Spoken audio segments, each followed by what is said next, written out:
The Buried Moon, an English fairy tale.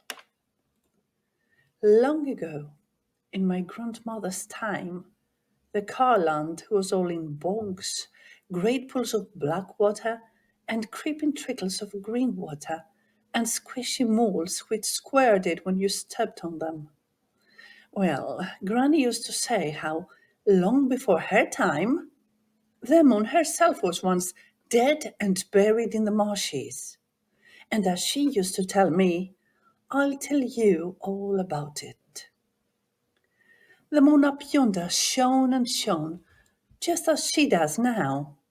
And when she shone, she lighted up the bog pools so that one could walk about almost as safe as in the day.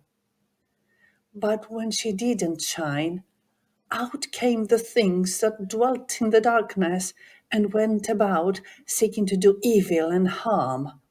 Bogles and crawling horrors all came out when the moon didn't shine. Well, the moon heard of this, and being kind and good as she surely is, shining for us in the night instead of taking her natural rest, she was main troubled.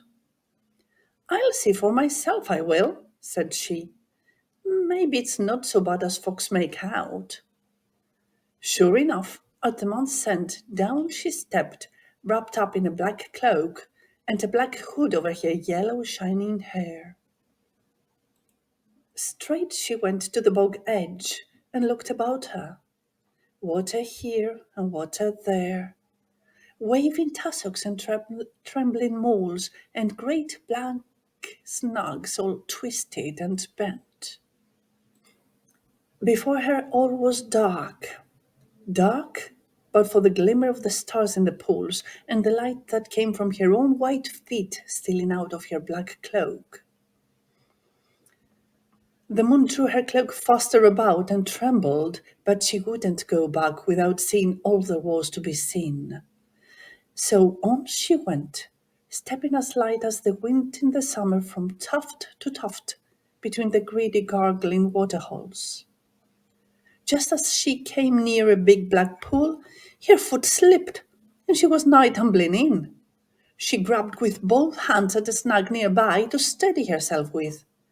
But as she touched it, it twined itself round her wrists like a pair of handcuffs and gripped her so that she couldn't move. She pulled and twisted and fought, but it was no good. She was fast and must stay fast. Presently, as she stood trembling in the dark, wondering if help would come, she heard something calling in the distance. Calling, calling, and then dying away with a sob till the marshes were full of this pitiful crying sound. Then she heard steps floundering along, squishing in the mud and slipping on the tufts, and through the darkness she saw a white face with great feared eyes. 'Twas a man strayed in the bogs. Mazed with fear, he struggled on toward the flickering light that looked like help and safety. And when the poor moon, saw that he was coming nigher and nigher to the deep hole, further and further from the path, she was so mad and so sorry that she struggled and fought and pulled harder than ever. And though she couldn't get loose, she twisted and turned till her black hood fell back off her shining yellow hair, and the beautiful light that came from it drove away the darkness. Oh, but the man cried with joy to see the light again, and at once all evil things fled back into the dark corners, for they cannot abide the light. So he could see where he was, and where the path was, and how he could get out of the marsh. And he was in such haste to get away from the quicks and bogles and things that dwelt there, that he scarce looked at the brave light that came from the beautiful, shining yellow hair streaming out over the black cloak and falling to the water at his feet. And the moon herself was so taken up with saving him and with rejoicing that he was back on the right path, that she clean forgot that she needed help herself, and that she was held fast by the black snug. So off he went, spent and gasping and stumbling and sobbing with joy, flying for his life out of the terrible bogs. Then it came over the moon she would main like to go with him.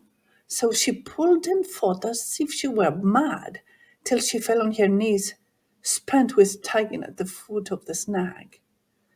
And as she lay there, gasping for breath, the black hood fell forward over her head. So out went the blessed light, and back came the darkness with all its evil things, with a screech and a howl.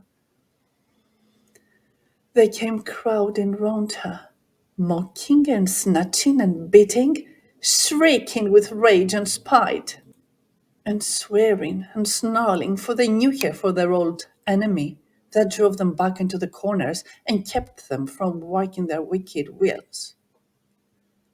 "Drat thee," yelled the witch bodies, "thou'st spoiled our spells this year agone, and us thou sent'st to brood in the corners," howled the bogles. And all the things joined in with a great ho ho, till the very tussocks shook and the water gargled, and they began again. "We'll poison her," shrieked the witches, and ho ho, howled the things again. "We'll smother her," whispered the crawling horrors, and twined themselves round her knees. And ho ho, mocked the rest of them. And again they all shouted with spite and ill will, and the poor moon crouched down and wished she was dead and done with. And they fought and squabbled what they should do with her, till a pale grey light began to come in the sky. And it drew nigh the dawning, and when they saw that, they were feared lest they shouldn't have time to work their will. And they caught hold of her with horrid bony fingers and laid her deep in the water at the foot of the snag. And the bogles fetched a strange big stone and rolled it on top of her to keep her from rising. And they told two of the will o' the wikes to take turns in watching on the black snug to see that she lay safe and still and couldn't get out to spoil their sport. And there lay the poor moon, dead and buried in the bog, till someone would set her loose, and would know where to look for her. Well, the days passed, and 'twas the time for the new moon's coming, and the folk put pennies in their pockets and straws in their cups, so as to be ready for her, and looked about, for the moon was a good friend to the marsh folk, and they were main glad when the dark time was gone, and the paths were safe again, and the evil things were driven back by the blessed light into the darkness and the waterholes. But days and days passed, and the new moon never came, and the nights were eye dark, and the evil things were worse than ever. And still the days went on, and the new moon never came. Naturally, the poor folk were strangely feared and mazed, and a lot of them went to the wise woman who dwelt in the old mill and asked if so be she could find out where the moon was gone. "Well," said she, after looking in the brew pot and in the mirror and reading the book, "it be main queer, but I can't rightly tell ye what happened to her. If ye hear of aught, come and tell me." So they went their ways, and as days went by, and never moon come, naturally they talked. My word, I reckon they did talk. Their tongues wagged at home and at the inn and in the garth. But so came one day, as they sat on the great settle in the inn, a man from the far end of the boglands was smoking and listening when, all at once, he sat up and slapped his knee. "My fikes," said he, "I'd clean forgot, but I reckon I kens where the moon be." And he told them of how he was lost in the bogs, and how, When he was nigh dead with fright, the light shone out, and he found the path and got home safe.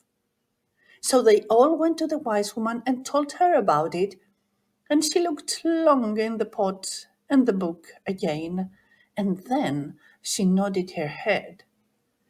"It's dark still, childer, dark," says she, "and I can't rightly see, but do as I tell ye, and ye'll find out for yourselves. Go, all of ye, just afore the night gathers. Put a stone in your mouth, and take a hazel twig in your hands, and say never a word till you're safe home again. Then walk on, and fear not, far into the midst of the marsh, till ye find a coffin, a candle, and a cross. Then you'll not be far from your moon. Look, and m'appen ye'll find her." So came the next night in the darklings. Out they went all together, every man with a stone in his mouth, and a hazel twig in his hand, and feeling, thou mayst reckon, main feared and creepy. And they stumbled and stuttered along the paths into the midst of the bogs.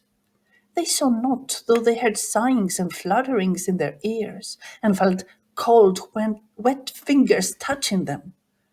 But all at once, looking around for the coffin, the candle, and the cross, while they came nigh to the pole beside the grey snug, where the moon lay buried. And all at once they stopped, quaking and mazed and skeery, for there was the great stone, half in, half out of the water, for all the world like a strange big coffin. And at the head was the black snug, stretching out its two arms in a dark, gruesome cross, and on it a tidy light flickered like a dying candle. And they all knelt down in the mud and said, "Our Lord," first forward because of the cross, and then backward to keep off the bogles, but without speaking out, for they knew that the evil things would catch them if they didn't do as the wise woman told them. Then they went nigher, and they took hold of the big stone and shoved it up. And afterwards they said that for one tidy minute they saw a strange and beautiful face looking up at them, glad-like, out of the black water. But the light came so quick and so white and shining that they stepped back mazed with it, and the very next minute, when they could see again, there was the full moon in the sky, bright and beautiful and kind as ever, shining and smiling down at them, and making the bogs and the paths as clear as day, and stealing into the very corners, as though she had driven the darkness and the bogles clean away if she could. The end.